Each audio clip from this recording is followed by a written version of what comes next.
ನಮಸ್ಕಾರ ಎಲ್ರಿಗೂ. ಹೊಸಬರು ನನ್ನ ಚಾನಲ್ ನೋಡ್ತಿದ್ರೆ ಸಬ್ಸ್ಕ್ರೈಬ್ ಮಾಡ್ಕೊಂಡು ವಿಡಿಯೋ ನೋಡಿ, ಹಾಗೆ ಒಂದು ಲೈಕ್ ಕೊಡಿ.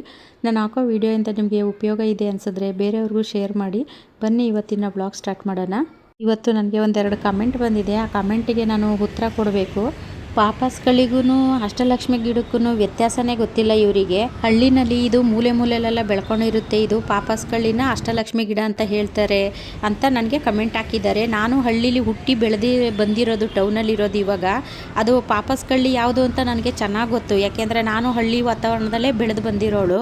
ಅದ್ರ ಬಗ್ಗೆ ಗೊತ್ತಿದ್ರೆ ಮಾತ್ರ ಕಮೆಂಟ್ ಹಾಕಿ, ಇಲ್ಲಾಂದರೆ ಯಾಕೆ ಸುಮ್ಮನೆ ಕಮೆಂಟ್ ಹಾಕಿ ಕೈ ನೋವಿಸ್ಕೊತೀರಾ? ಪಾಪಸ್ಕಳ್ಳಿಗೂ ಅಷ್ಟಲಕ್ಷ್ಮಿ ಗಿಡಕ್ಕೂ ವ್ಯತ್ಯಾಸ ಗೊತ್ತಾಗೋದಿಲ್ಲ ನಿಮಗೆ. ಪಾಪಸ್ಕಳ್ಳಿ ಯಾವುದು, ಅಷ್ಟಲಕ್ಷ್ಮಿ ಗಿಡ ಯಾವುದು ಅಂತ ನಾನು ಈ ವಿಡಿಯೋದಲ್ಲಿ ಹಾಕಿದ್ದೀನಿ. ನೋಡಿಲ್ಲ ಅಂದರೆ ಒಂದ್ಸರಿ ನೀಟಾಗಿ ಚೆಕ್ ಮಾಡ್ಕೊಳ್ಳಿ. ಫಸ್ಟ್ ಹಾಕಿದ್ನಲ್ಲ ನೋಡಿ, ಇದು ಪಾಪಸ್ಕಳ್ಳಿ. ಫಸ್ಟ್ ಹಾಕಿದ್ದು ಪಾಪಸ್ಕಳ್ಳಿ. ಅದು ಕಾಣಲ್ವ ನಿಮಗೆ? ಕಾಣಲಿಲ್ಲ ಅಂದರೆ ಒಂದು ಕನ್ನಡಕ ಹಾಕ್ಕೊಂಡು ನೀಟಾಗಿ ನೋಡಿ. ಇನ್ನು ಇವಾಗ ಬರ್ತಿದೆ ನೋಡಿ, ಇದು ಅಷ್ಟಲಕ್ಷ್ಮಿ ಗಿಡ. ಗೊತ್ತಾಯ್ತಾ ಇವಾಗ? ಅಷ್ಟಲಕ್ಷ್ಮಿ ಗಿಡಕ್ಕೂ ಮತ್ತು ಪಾಪಸ್ಕಳ್ಳಿ ಗಿಡಕ್ಕೂ ಎಷ್ಟು ವ್ಯತ್ಯಾಸ ಇದೆ ಅಂತ. ಸುಮ್ಮನೆ ಎಲ್ಲೋ ಕೂತ್ಕೊಂಡು ಕಮೆಂಟ್ ಹಾಕೋದಲ್ಲ. ಬೇರೆ ಬೇರೆ ಐಡಿನ ಕ್ರಿಯೇಟ್ ಮಾಡಿಕೊಂಡು ಕಮೆಂಟ್ ಹಾಕಿದ್ರೆ ನಾನು ಹೆದರ್ಕೊಂಡ್ಬಿಡ್ತೀನಿ ಅಂತ ನೀವು ತಿಳ್ಕೊಂಡಿರ್ಬೋದು.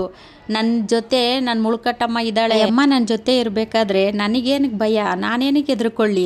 ನೀವು ಇಂಥ 1000 ಕಮೆಂಟ್ ಹಾಕಿದ್ರು ನಾನು ಅದಕ್ಕೆ ಉತ್ತರ ಏನು ಕೊಡಬೇಕೋ ನಾನು ಕೊಡ್ತೀನಿ ಅಷ್ಟೇ. ನಿಮ್ಮಂಥವ್ರು ನೋಡೇ ಏನೋ ನಮ್ಮ ಹಿರೀಕರು ಒಂದು ಗಾದೆ ಮಾಡಿದ್ದಾರೆ, ಕತ್ತೆಗೇನು ಗೊತ್ತು ಕಸ್ತೂರಿ ಪರಿಮಳ ಅಂತ.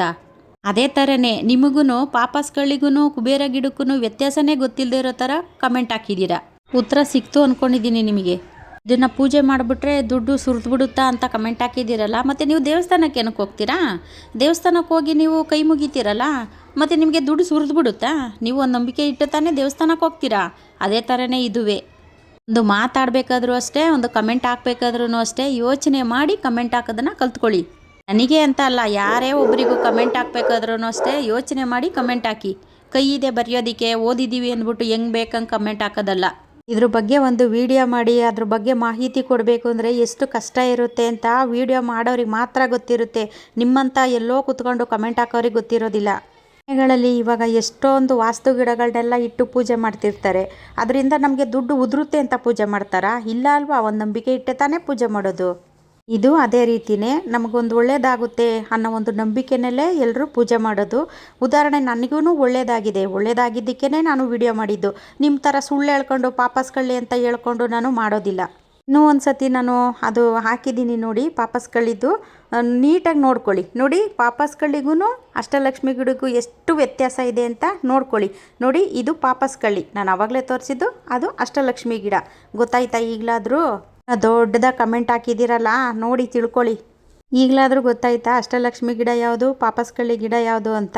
ಹಂಗೂ ನಿಮಗೆ ಒಂದು ವೇಳೆ ಪಾಪಸ್ಕಳ್ಳಿ ಗಿಡಕ್ಕೂ ಅಷ್ಟಲಕ್ಷ್ಮಿ ಗಿಡಕ್ಕೂ ವ್ಯತ್ಯಾಸ ಗೊತ್ತಿಲ್ಲ ಅಂದಿದ್ರೆ ನನ್ನ ಸ್ಕ್ರೀನ್ ಮೇಲೆ ನಂಬರ್ ಇರ್ತಿತ್ತಲ್ವ, ನನ್ನ ವೀಡಿಯೋದಲ್ಲಿ ಫೋನ್ ಮಾಡಿ ಕೇಳ್ಬೋದಿತ್ತಲ್ಲ. ಅಷ್ಟು ದೊಡ್ಡ ಕಮೆಂಟ್ ಹಾಕಿ ನೀವು ಕೈ ನೋವಿಸ್ಕೊಳ್ಳೋ ಬದಲು ನಾನು ಕೇಳಿದ್ರೆ ಹೇಳ್ತಾ ಇದ್ನಪ್ಪ. ಇಂಥ ಜನಗಳು ಇರ್ತಾರ ಅಂತ ನನಗೆ ಗೊತ್ತೇ ಇರಲಿಲ್ಲ. ಕಮೆಂಟ್ ನೋಡಿದ ಮೇಲೆ ಗೊತ್ತಾಯಿತು. ದಿನ ಬೆಳಗ್ಗೆ ಎದ್ದು ನಾವು ಹೊರಗಡೆ ಒಂದು ಕೆಲಸ ಕಾರ್ಯಕ್ಕೆ ಹೋಗ್ಬೇಕಾದ್ರೂ ನಾವೇನು ಮಾಡ್ತೀವಿ? ಭಗವಂತನಿಗೊಂದು ಕಡ್ಡಿ ಕರ್ಪೂರ ಹಚ್ಬಿಟ್ಟು, ಭಗವಂತ ನಮ್ಮನ್ನು ಕಾಪಾಡಪ್ಪ, ನಾವು ಹೋಗೋ ಕೆಲಸ ಸಕ್ಸಸ್ ಆಗಲಿ, ನಾವು ಹೋದಾಗ ಬಂದಾಗ ನಮ್ಗೆ ಯಾವ ರೀತಿ ತೊಂದರೆ ಆಗಬಾರ್ದು ಅಂತ ಅದು ಬೇಡಿಕೆ ಇಟ್ಟು ಹೋಗ್ತೀವಿ. ಆವಾಗ ನಾವು ದೇವ್ರು ಇದ್ದಾನೆ ಅನ್ನೋ ಒಂದು ನಂಬಿಕೆಯಲ್ಲಿ ತಾನೇ ಹೋಗ್ತೀವಿ. ಇದು ಅಷ್ಟೇ, ನಾವೊಂದು ನಂಬಿಕೆ ಇಟ್ಟೇ ಪೂಜೆ ಮಾಡೋದು. ಕೆಲವೊಂದೊಂದು ವಿಡಿಯೋಗಳಲ್ಲೂ ಸಹ ನಾನು ಹೇಳಿದ್ದೀನಿ, ಕೊಲ್ಲೋನೊಬ್ಬ ಇದ್ದರೆ ಕಾಯೋನೊಬ್ಬ ಇದ್ದೇ ಇರ್ತಾನೆ ಅಂತ. ನನ್ನ ತುಳಿಬೇಕು ಅಂತ ತುಂಬ ಪ್ರಯತ್ನ ಮಾಡ್ತಿದ್ದಾರೆ, ಆದರೆ ಅವ್ರ ಕೈಲಿ ಆಗ್ತಾ ಇಲ್ಲ. ಯಾಕೆ ಹೇಳಿ? ನನ್ನ ಜೊತೆ ನನ್ನ ಮುಳುಕಟ್ಟಮ್ಮ ಇದ್ದಾಳೆ. ನನ್ನ ಜೊತೆ ನನ್ನ ಮುಳುಕಟ್ಟಮ್ಮ ಇರುವಾಗ ಇಂಥ 1000 ಕಮೆಂಟ್ ಬಂದ್ರೂ ನಾನು ಯಾಕೆ ತಲೆ ಕೆಡಿಸ್ಕೋಬೇಕು, ಯೋಚನೆ ಮಾಡಬೇಕು? ನಾನು ಅದ್ರ ಬಗ್ಗೆ ತಲೆನೇ ಕೆಡಿಸ್ಕೊಳೋದಿಲ್ಲ. ನಾವು ಮಾಡೋ ಕೆಲಸದಲ್ಲಿ ಒಂದು ನಿಯತ್ತು ಶ್ರದ್ಧೆ ಇಟ್ಟು ನಾವು ಕೆಲಸ ಮಾಡಿದ್ರೆ ಸಕ್ಸಸ್ಸು ಖಂಡಿತ ಸಿಗುತ್ತೆ. ನೋಡಿ, ನಾನು ಮತ್ತೊಮ್ಮೆ ಹಾಕಿದ್ದೀನಿ ಪಾಪಸ್ಕಳ್ಳಿ. ಇದು ಕುಬೇರ ಗಿಡ ಅಲ್ಲ, ಇದು ಪಾಪಸ್ಕಳ್ಳಿ ಕುಬೇರ ಗಿಡ. ಅದನ್ನು ಹಾಕಿದ್ದೀನಿ. ಅದಕ್ಕೂ ಇದಕ್ಕೂ ಎಷ್ಟು ವ್ಯತ್ಯಾಸ ಇದೆ ಅಂತ ಚೆಕ್ ಮಾಡ್ಕೊಳ್ಳಿ.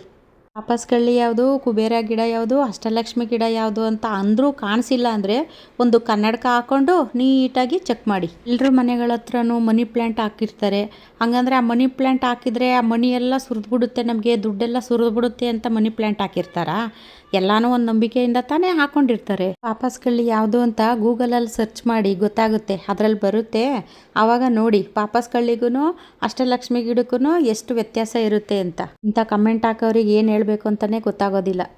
ನನಗೆ ಬೇಡದೇ ಇರೋ ಕಮೆಂಟ್ ಹಾಕಿರೋರಿಗೆ ನನ್ನ ಕಡೆಯಿಂದ ಉತ್ತರ ಸಿಕ್ತು ಅಂತ ನಾನು ಅಂದ್ಕೊಂಡಿದ್ದೀನಿ. ಮುಂದಿನ ವಿಡಿಯೋದಲ್ಲಿ ಸಿಗ್ತೀನಿ. ಎಲ್ರಿಗೂ ಧನ್ಯವಾದಗಳು.